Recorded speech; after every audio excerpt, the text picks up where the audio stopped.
साल 1969 में नासा ने 4 महीने के अंदर 2 बार एस्ट्रोनॉट्स यानी वैज्ञानिकों को चांद पर भेजा और 1972 के बीच सिर्फ 3 साल में ही टोटल 7 बार एस्ट्रोनॉट्स को चांद पर भेजा गया। नासा को चांद पर आखिर ऐसा क्या मिल गया था जिसके लिए एक के बाद एक इतने सारे मिशन वहां भेजे गए? और कभी सोचा है चांद में इतनी दिलचस्पी रखने वाले नासा ने अचानक से इस पर कोई भी मिशन भेजना क्यों बंद कर दिया? क्या है चांद की इस अंधेरी दुनिया का वो खौफनाक रहस्य जो आम लोगों से छुपाया गया? दोस्तों, हमारे चंद्रयान 3 ने अभी हाल ही में चांद के दक्षिणी ध्रुव पर लैंड किया है और ये कारनामा करने वाला भारत दुनिया का पहला देश बन गया है। ये सोचकर काफी अजीब लगता है कि नासा और रॉसकॉस्मॉस जो आज से 50-55 साल पहले ही चांद पर पहुंच गए थे, उन्हें चांद के इस हिस्से में जाने की दिलचस्पी क्यों नहीं हुई?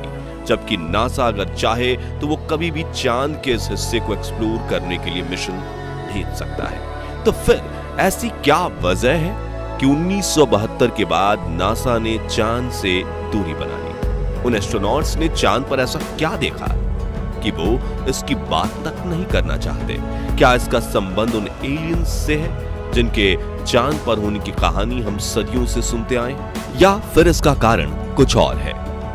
चलिए हम चांद की इस अंधेरी दुनिया का रहस्य जानते हैं। इसलिए इस वीडियो को देखते रहिए क्योंकि इस वीडियो में इस राज से पर्दा हटाने वाले हैं। दोस्तों, 1969 में जब नासा ने अपने अपोलो मिशन 11 को पूरा किया और नील आर्मस्ट्रॉन्ग व बज एल्ड्रिन चांद पर कदम रखने वाले पहले इंसान बने, तो दुनिया भर में चांद पर इंसानों की बस्तियां बनाने की बात शुरू हो गई थी। आप में से काफी सारे लोगों ने ये अपने बचपन में इस तरह की बातों को जरूर सुना होगा कि इंसान अब चांद पर बसने जा रहा है, वहां जमीन बेची जाएगी और पृथ्वी की तरह ही प्लॉटिंग होगी, साथ ही चांद अब इंसानों का दूसरा घर बन जाएगा। लेकिन आज इस तरह की कोई भी बात हमें कहीं भी सुनने को नहीं मिलती। इसका कारण ये है कि जिस नासा ने इन सारी बातों को जन्म दिया, 1972 के बाद अचानक उसने खुद ही चांद में दिलचस्पी लेना बंद कर दिया और धीरे धीरे लोग इन बातों को भूल गए। लेकिन नासा ने ऐसा क्यों किया? इसके पीछे अलग अलग एक्सपर्ट अपनी अलग अलग कॉन्स्पिरेसी थियरीज देते हैं। ऐसी एक थियरी में बताया गया है कि अपोलो 11 मिशन के दौरान नील आर्मस्ट्रॉन्ग और बज एल्ड्रिन ने चांद पर बड़े बड़े टावर्स देखे थे जिन्हें वहां रहने वाले एलियंस ने बनाया था। कहा जाता है कि इन टावर्स को एलियंस ने हम इंसानों पर नजर रखने के लिए हजारों साल पहले बनाया था, लेकिन आज ये चांद पर पूरी तरह से वीरान पड़े हुए हैं।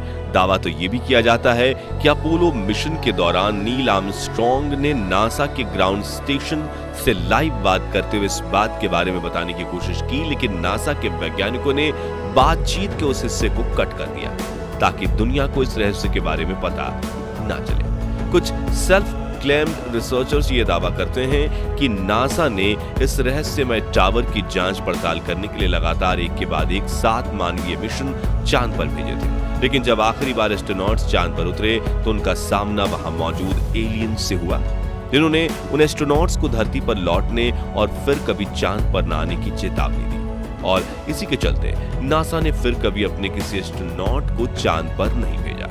खुद नील आर्मस्ट्रॉन्ग भी अपने एक इंटरव्यू में इस बात का खुलासा कर चुके हैं कि जब वो चांद की तरफ बढ़ रहे थे तब एक अजीब और अज्ञात परछाई ने काफी देर तक उनका पीछा किया था। इस रहस्यमय चीज की आकृति एक यूएफओ यानी अंतरिक्ष यान के जैसी थी। इसके अलावा अपोलो मिशन प्रोग्राम में शामिल रहे कई वैज्ञानिक चांद पर एलियंस के मौजूद होने की तरफ इशारा कर चुके हैं।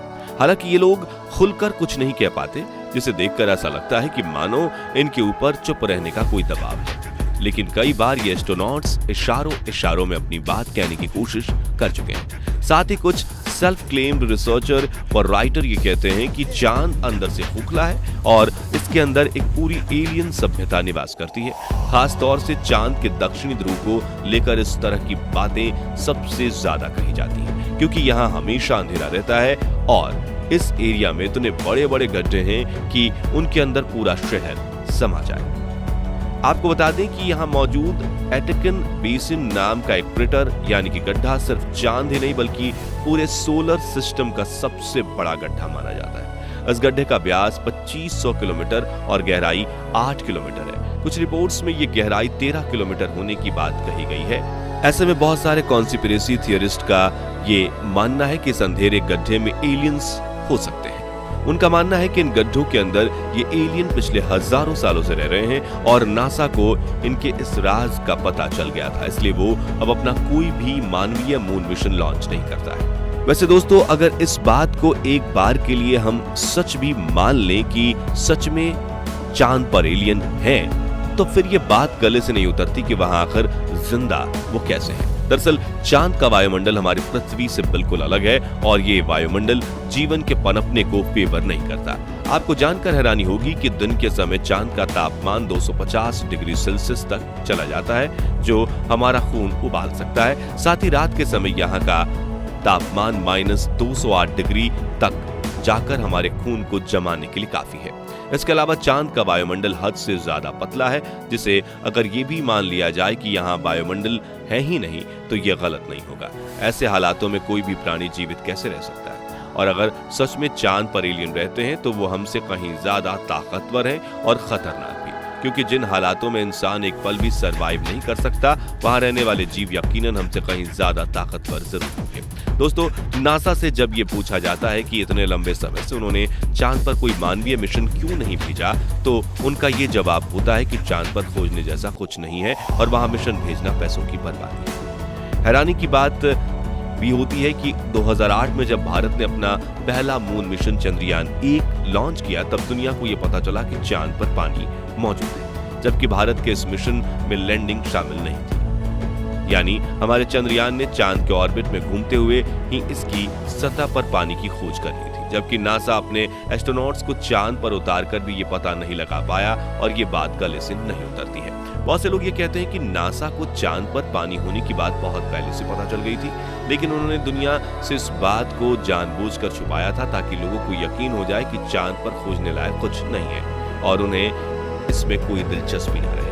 अगर ये बातें सच हैं तो फिर एक सवाल ये उठता है कि नासा आखिर इन सब चीजों को आम लोगों से क्यों छुपा रहा है? उसके ऊपर ऐसा दबाव क्या है, या उसकी ऐसी कौन सी मजबूरी है कि वो लोगों को इसके बारे में कुछ नहीं बता सकता, जिसका जवाब किसी के पास नहीं है। बहुत से एक्सपर्ट्स तो यहाँ तक दावा करते हैं कि 1960 से ही चांद पर मौजूद एलियंस से नासा संपर्क में है और उनकी उन एलियंस से बातें होती हैं और उन्हीं ने शायद नासा को उनका राज खोलने से मना किया हुआ है। लेकिन इससे पहले कि आप लोग इस मुद्दे को लेकर किसी निष्कर्ष पर पहुंचे, हम आपको बता दें कि आज के वीडियो में हम एलियन और उनके रिलेटेड जितनी भी बातें बता रहे हैं वो सब कॉन्स्पिरेसी थियरीज पर आधारित हैं और इसका मतलब ये है कि लोगों ने तर्क देने के लिए बातें तो कही हैं, लेकिन इन्हें सच साबित करने के लिए इनके पास कोई सबूत नहीं है। इसलिए इस मामले पर यकीनी तौर पर कुछ भी कहना नामुमकिन है। हाँ, लेकिन जरूर इतना है कि पिछले 60 सालों में चांद को लेकर नासा का जो अजीब रवैया रहा है वो सवाल जरूर खड़े करता है और इन सवालों के जवाब हमें कब मिल पाएंगे इस पर कुछ भी नहीं कहा जा सकता। बाकी हमारी आज की वीडियो में बस इतना ही। वीडियो अच्छी लगी हो तो इसे लाइक और शेयर करना, और अगर आप हमारे फेसबुक पेज पर नए हैं तो पेज को फॉलो भी जरूर करें। मिलते हैं जल्दी ही एक और इंटरेस्टिंग वीडियो के साथ, तब तक के लिए गुड बाय, जय हिंद।